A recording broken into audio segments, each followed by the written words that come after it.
بسم اللہ الرحمن الرحیم۔ السلام علیکم ناظرین، آپ کا میزبان علی حسین اسکائی نیوز کے ساتھ ایک بار پھر سے حاضر ہوں۔ بڑی اہم ترین ڈیولپمنٹس ہو رہی ہیں پاکستان کی سیاست میں۔ آگے کا لائحہ عمل سیاسی اور معاشی کیا ہونے جا رہا ہے اور عوام کیا سوچ رہے ہیں۔ جو معیشت ڈوبتی جا رہی ہے، جو مہنگائی ہوتی جا رہی ہے، جو ٹریڈ یونینز کے لوگ ہیں وہ کیا سوچ رہے ہیں، ایک اس کے اوپر آج بات کریں گا۔ دوسرا، پاکستان کی جو اس ٹائم معاشی صورتحال ہے اور حکومت جو اس کو لے کر لندن میں روانہ ہوئی ہے، اور جو وہاں پہ کرپٹ غل غازی صاحب بیٹھے ہیں اور ان سے مشورے کیے جا رہے ہیں، کیا وہ مشورے پاکستان میں فون پہ بھی نہیں ہو سکتے یا ویڈیو لنک کے ذریعے وہ بات نہیں ہو سکتی میٹنگ میں؟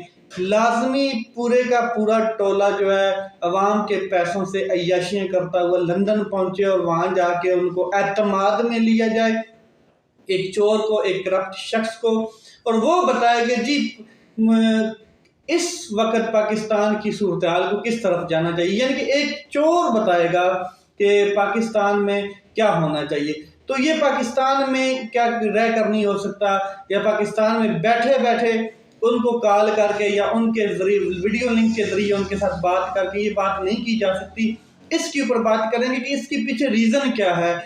اس ٹائم حکومت بوکھلائی ہوئی کیوں ہے، حکومت کو کیا آگے نظر آ رہا ہے کہ آئندہ آنے والے 1.5 مہینے میں کیا ہونے والا ہے۔ یہ 2-3 چیزیں ان کے اوپر ایشو کے اوپر میں بات کرتا ہوں۔ سب سے پہلے بات کرتے ہیں ایک وزیر اعلیٰ جو ہیں وہ نگران وزیر اعلیٰ کا سیٹ اپ کا باتیں چل رہی ہیں 2 صوبوں میں۔ تو KPK کے جو وزیر اعلیٰ ہیں نگران، وہ ان کو گورنر نے آج حلف لیا، ان کا وہ سلیکٹ ہو چکے ہیں۔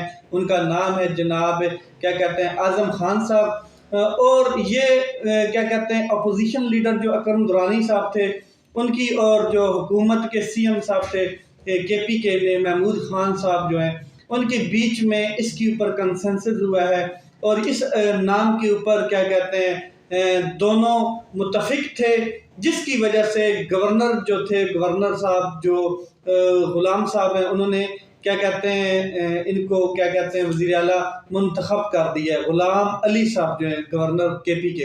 تو اس ٹائم جو نگران وزیر اعلیٰ KPK ہیں وہ سلیکٹ ہو چکے ہیں، انہوں نے اپنا حلف اٹھا لیا ہے، اور وہ ہیں اعظم خان صاحب۔ ٹھیک ہو گیا۔ تو اب معاملہ پنجاب اسمبلی کا رہ گیا ہے، اور پنجاب میں کیا کہتے ہیں جی، جو معاملات ہیں وہ آپس میں اپوزیشن اور حکومت کے درمیان ایڈجسٹ نہیں کر پائے، کنسنسس نہیں کسی نام پہ ہوا۔ پھر وہ پارلیمانی کمیٹی میں گئے ہیں جو اسپیکر کی جانب سے ہوتی ہے، اس میں بھی وہ 4 نام جو ہیں ان پہ کوئی کنسنسس نہیں ہوا ہے۔ پھر معاملہ الیکشن کمیشن کی جانب چلا گیا ہے، تیسرے مرحلے میں داخل ہو چکا ہے۔ اب الیکشن کمیشن 4 نام ہیں، ان میں سے ایک نام اس کو سلیکٹ کرے گا، اور وہ حتمی نام ہوگا جو آئین کہتا ہے، جو قانون کہتا ہے، جس کے اوپر چیلنج بھی کیا جا سکتا ہے۔ اگر کوئی جماعت چیلنج کرنا چاہے تو اس کو عدالت میں چیلنج بھی کر سکتی ہے۔ یہ رسا کشی جو ہے یہ پنجاب میں زیادہ ہے۔ آپ نے دیکھا KPK میں بڑا ایزیلی اس پروسیڈنگ کو حل کر دیا گیا، اس مسئلے کو فنش کر دیا گیا ہے، اور وہاں پہ انٹرم سیٹ اپ آ چکا ہے۔ تو یہاں پر یہ معاملہ ہے۔ اب بات کرتے ہیں حکومت وقت کی۔ جو وقت کے حکمران ہیں وہ پاکستانی عوام کے ساتھ کیا کرنے جا رہے ہیں۔ میں آپ کو بڑا واضح بتا دوں کہ پاکستانی عوام کے اوپر ایک اور بم مہنگائی کا آنے والا ہے، ایک اور سپیل آنے والا ہے مہنگائی کا، اور بہت سخت آنے والا ہے۔ اگر جیسے عمران خان صاحب نے بھی کل بڑا واضح کلیئر کہا ہے کہ اگر IMF کے پاس نہیں جاتے تو ویسے ملک برباد ہو رہا ہے، کہ خزانے میں کچھ بھی نہیں ہے، LCs کھولنے کے لیے ڈالر نہیں ہے، اور ایکسپورٹ اور امپورٹ بند پڑی ہے، تو ملک ویسے برباد ہو جائے۔ IMF کے پاس جاتے ہی ہے یہ حکومت، تو 35% جو ہے وہ مہنگائی کا سپیل پاکستانی عام لوگوں پہ آئے گا۔ یعنی کہ جو مہنگائی ابھی آپ فیس کر رہے ہیں اس سے ڈبل مہنگائی اور آنے والی ہے۔ پیٹرول، ڈیزل، کھانے پینے کی اشیاء، خرید و فروخت کی اشیاء جو بھی ہے وہ اس میں مہنگائی آپ کو دیکھنے کو ملے گی. پھر اس کے بعد بجلی، گیس اور تمام جو بھی مطلب کہ IMF کی شرائط ہے ان کے مطابق ہر اس شعبے میں مہنگائی ہوگی جہاں سے عوام کا ٹیکس کلیکٹ کیا جاتا ہے. اس کے علاوہ اگر مہنگائی ہوتی ہے تو عوام کیا کرے گی، کس طرح ریئیکٹ کرے گی، وہ بھی بات کرتے ہیں. اگر IMF کے پاس حکومت نہیں جاتی فار ایگزامپل تو پھر مہنگائی کتنی رہے گی؟ پھر مہنگائی 65% تک جائے گی. یعنی کہ آگے کنواں پیچھے کھائی. اگر IMF کے پاس جاتے ہیں پھر بھی مہنگائی وہ بھی 35%، اگر نہیں جاتے تو پھر 65% کا سپیل عوام کے سروں کے اوپر منڈلا رہا ہے جو ہونا ہے.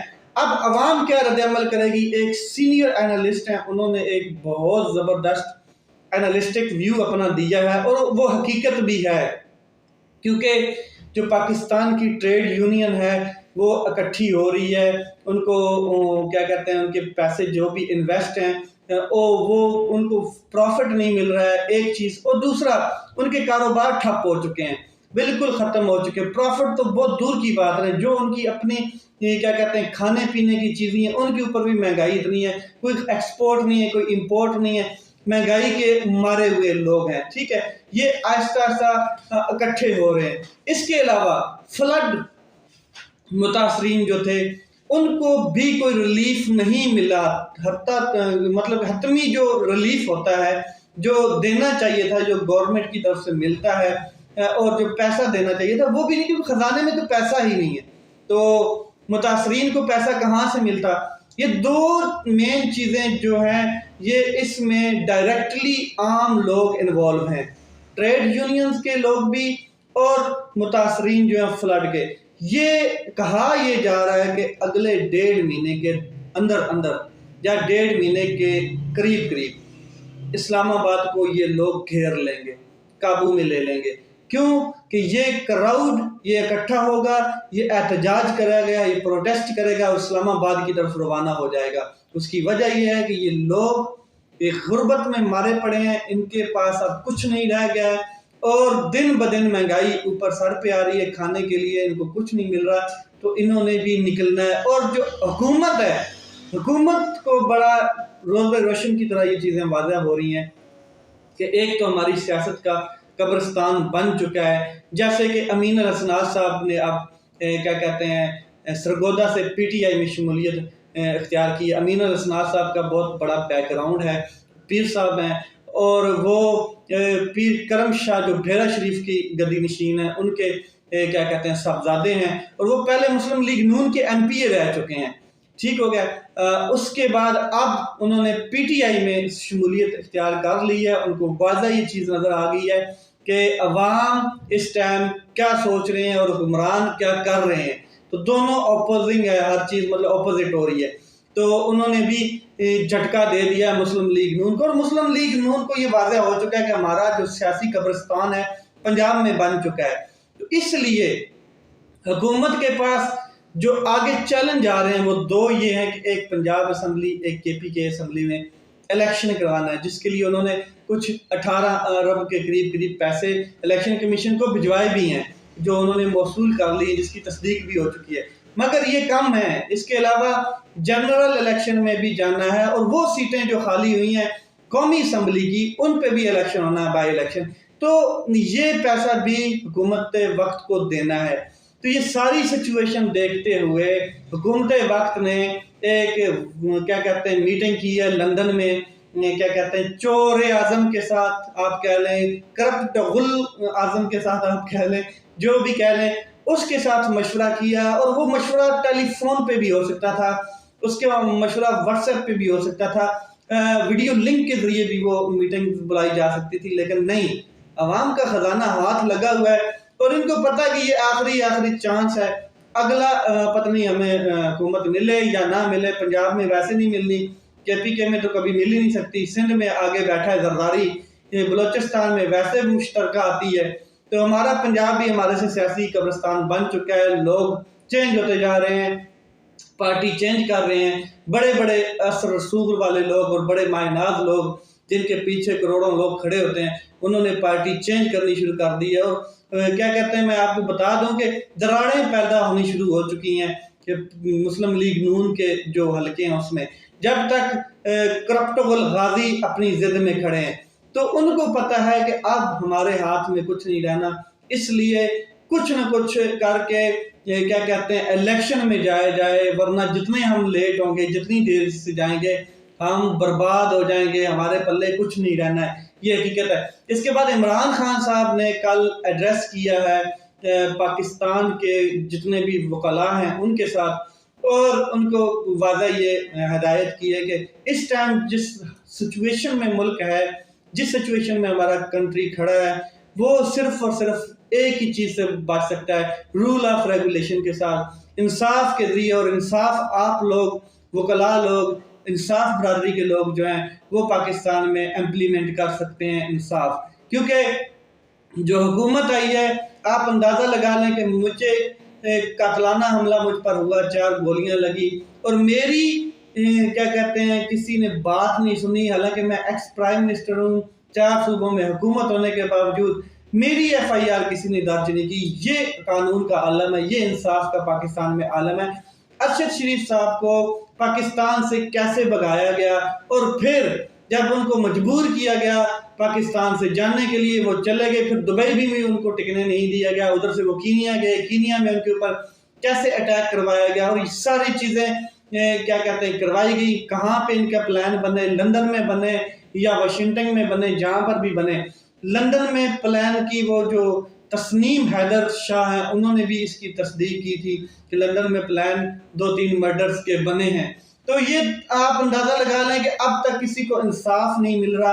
انصاف جب تک کسی معاشرے میں قائم نہیں ہوتا، کوئی انویسٹ نہیں کرتا ہے، کوئی باہر سے کیا کہتے ہیں جو ہمارے ریمیٹنسز آتے ہیں وہ نہیں آئیں گے، کیونکہ جو فارنر ہمارا پاکستانی بیٹھا ہے وہ یہاں پہ چیزیں خریدتا نہیں ہے، ان کو پتہ ہے کہ ہمارے پلاٹس پہ قبضے ہو جاتے ہیں، ہماری زمینوں کے اوپر قبضے ہو جاتے ہیں، ہم کیسے انویسٹ کریں گے؟ جب وہ لوگ انویسٹ نہیں کریں گے، وہ ڈالر نہیں بھیجیں گے، تو پاکستان کی معیشت دن بدن نیچے جائے گی۔ تو یہ عمران خان صاحب نے ان کے ساتھ خطاب کیا اور بڑا کلیئر ہدایت دی کہ ایک ہی واحد حل ہے، جلد سے جلد الیکشن کرایا جائے، اور گھسیٹ کر عمران خان صاحب کو نے پی ڈی ایم کو الیکشن کی طرف لے آئے ہیں۔ آپ اندازہ لگا لیں پنجاب اور کے پی کے میں الیکشن ہونے جا رہے ہیں، 90 دن کے اندر الیکشن ہونا ہے، ہر حالت میں ہونا ہے، جو مرضی ہو جائے، کوئی ایمرجنسی لگائے یا نہ لگائے، کوئی کیا کہتے ہیں جو یہ پولیٹیکل انجینئرنگ کرنے کی کوشش کرتے ہیں، یا مطلب کہ اپنے نئے مطلب پلانٹ کرتے ہیں، وہ کرتے بھی رہیں، تو الیکشن ہونا ہے۔ آئین کہہ رہا ہے، قانون کہہ رہا ہے پاکستان کے کہ 90 دن کے اندر الیکشن ہونا ہے، جو سیٹیں خالی ہو چکی ہیں، تو اس لیے پیسے بھی الیکشن کمیشن کو چلے گئے ہیں، مزید اور جائیں گے۔ یہ چیزیں ہیں جو عمران خان صاحب نے بتائی، اور حکومت اس ٹائم پھنس چکی ہے، بڑے برے حالات میں پھنس چکی ہے۔ آگے کنواں ہے، پیچھے کھائی ہے، آگے جاتے ہیں تو پھر بھی ڈوبتے ہیں، پیچھے جاتے ہیں تو پھر بھی ڈوبتے ہیں، آگے آئی ایم ایف کھڑا ہے، پیچھے عمران خان صاحب کھڑا ہے، الیکشن تو ان کو کروانا ہی پڑے گا۔ اپنا خیال رکھیں، اپنے بھائی اس چینل کا خیال رکھیں، مزید چیزیں میں آپ کے ساتھ ڈسکس کرتا رہوں گا۔ پاکستان زندہ باد۔